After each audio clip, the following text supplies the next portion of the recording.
Nah, ini pucuk daun mareme ya kawan-kawan nih.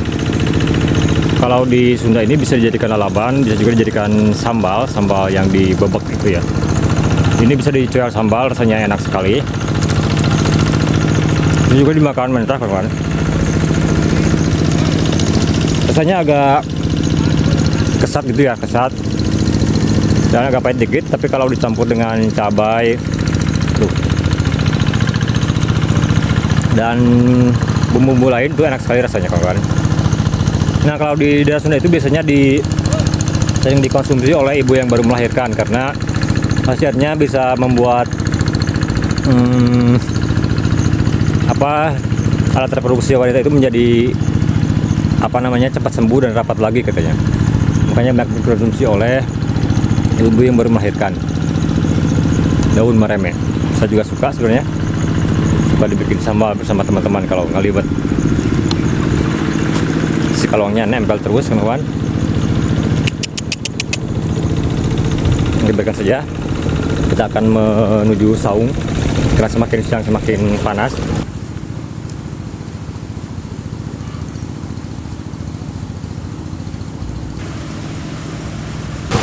Oke, assalamualaikum warahmatullahi wabarakatuh. Selamat bertemu lagi kawan-kawan dengan saya Wilan Kongkro.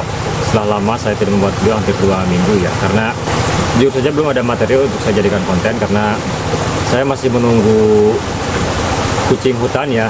Biasanya suka ada warga yang memberitahu saya bila mereka menemukan kucing hutan di ladang atau di kebun. Sampai saat ini saya belum ada kabar dari warga atau petani karena kucing hutan itu biasanya beranaknya musiman ya, jadi tidak selalu ada ya. Jadi sampai saat ini saya masih menunggu kabarnya. Jadi untuk mengisi kekosongan konten tentang kucing hutan, saya masukkan konten tentang hewan liar lainnya ya yang saya rawat juga. Seperti di belakang saya itu kalong yang saya rawat dari kecil, yang saya peroleh dari seorang petani penyedap nira air kelapa ya. Alah, dia selalu nempel terus kawan, tidak mau jauh ya. Jadi seseram apapun dan seliar apapun hewan, kalau kita perlakukan dengan lembut ya dan kita rawat dengan tulus, mereka juga akan membalasnya dengan hal yang sama. Mereka akan perlakukan kita juga dengan lembut juga ya, dengan dengan ramah juga.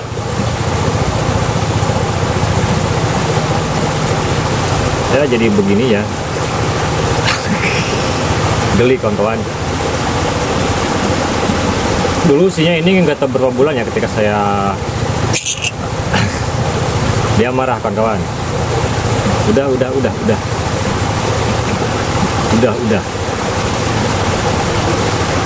Sedikit tetap dia marah. Oke, akan saya sabar saja. Saya ngomongnya sambil ini aja ya. Jadi ketika saya ambil ini dari penyedap nira kelapa itu entah berapa bulan ya. Masih kecil pokoknya. Kawan-kawan bisa lihat di video saya sebelumnya. Itu ada si kalong ini ketika masih kecil ya. Kadang udah berlanjut berapa bulan ya saya rawat di rumah, udah 2 bulanan mungkin. Pada saatnya juga nanti dia akan pergi sendiri ya ke alam, terbang sendiri dia nanti. Soalnya dulu waktu saya sebelum bikin channel 2015-an pernah juga melihara atau merawat kalong ya. Itu dari kecil juga sama sampai dia besar, dan ketika besar dia terbang sendiri entah kemana ya, dia kembali ke habitatnya. Dan ini kebetulan jenis kelaminnya betina, kalau dulu itu jantan.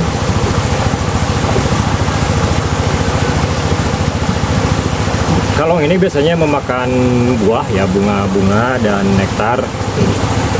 Jadi dia pemakan buah, bunga dan nektar bunga ya. Dan di rumah juga saya selalu memberinya ini buah-buahan saja, dan dia senang sekali dengan buah pepaya. Bukan berarti buah yang lain dia tidak suka ya, tetapi dia paling suka itu pepaya. Karena setiap kali saya kasih pepaya selalu habis. Kalau buah-buah lain seperti pisang itu dia jarang habiskan ya. Pegal saya ini.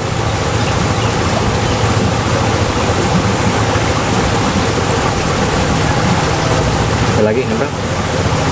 Yang lagi sana. Kita simpan dulu ya.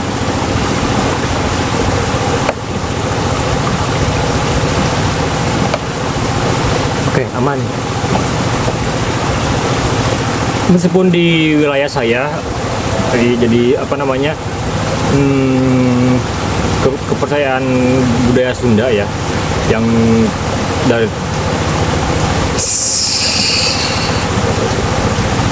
kepercayaan, bukan kepercayaan ya, kebiasaan mungkin turun temurun budaya Sunda itu dulu, bukan dulu ya, dari sekarang juga masih berlaku.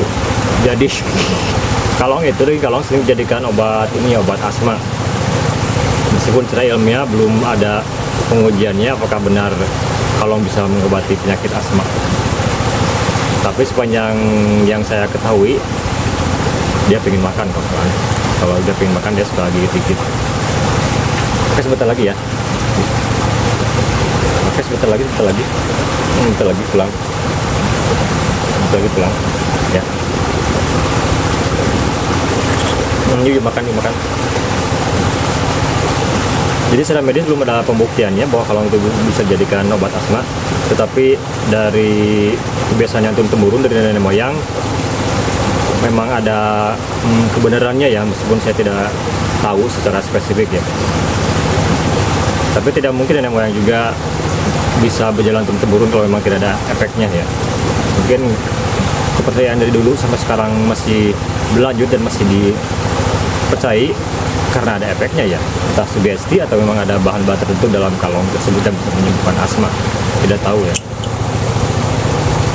Pokoknya kan yang penting sugestinya saja, tetapi saya juga tidak menyarankan ya untuk makan daging kalong kalau misalnya asma, karena kasihan juga ya, hanya karena sugesti harus makan daging kalong. Nah kawan-kawan, mungkin itu konten saya hari ini, mudah-mudahan nanti ada penggantinya. Ini ada kucing hutan lagi yang bisa saya rawat ya, dan saya lepas lihatkan setelah mereka besar. Kemana Mang Sarip ya sawahnya? Tetangga pada ngantor ke sawah seperti tadi, banyak sekali yang sedang membajak karena hujan ya kawan-kawan. Beberapa hari ini hujan terus-terusan tiap hari, setiap sore.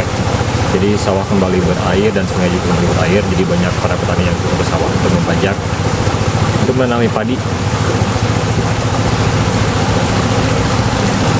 Yuk pulang yuk, kita akan pulang karena dia sudah lapar kawan-kawan.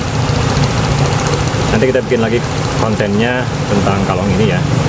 Saya tidak bisa memaksakan untuk membuat konten hari ini karena dia udah lapar banget. Tadi lupa saya tidak memberinya makan pagi-pagi karena pepaya belum ada. Jadi saya harus mencari pepaya dulu sekarang ke pasar.